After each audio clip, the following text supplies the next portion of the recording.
The driver qualification maintenance checklist allows us to track items that renew and expire over a range of time. The system administrator is responsible for setting this up. There are standard items that have already been indicated in the setup. These can include annual review, record of violations, and medical exam certificates. Let's have a look. First, we'll go to the employee file and select the driver qualification tab. Once here, let's scroll down to the maintenance checklist area. We can edit the entire list at once, or we can edit items individually. Selecting Edit All will open a flyout from the right. This does not allow us to add specific notes for an individual item. In this flyout, we can select items as non-applicable, or NA. This will gray out the last completed and due date fields for that specific item.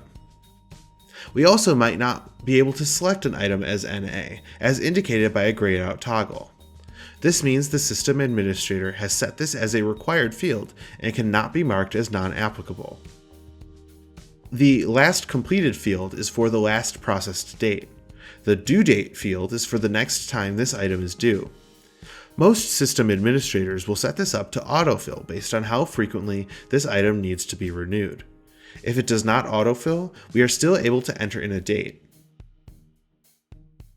Selecting Clear All Data will delete both last completed and due dates for the entire list, as well as any attachments saved with these items. Selecting Save will update this information.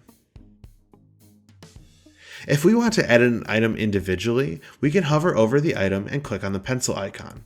This will bring us to another flyout. Here we can add specific notes to that item. When we select Save and Add Attachments, we can attach a file.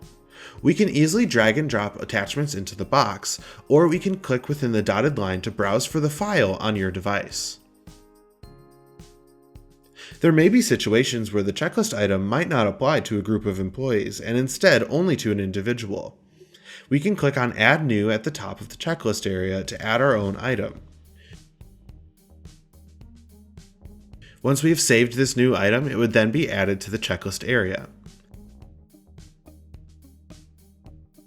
We've now successfully updated our maintenance checklist area. Please let us know how you are using this feature in the Encompass program.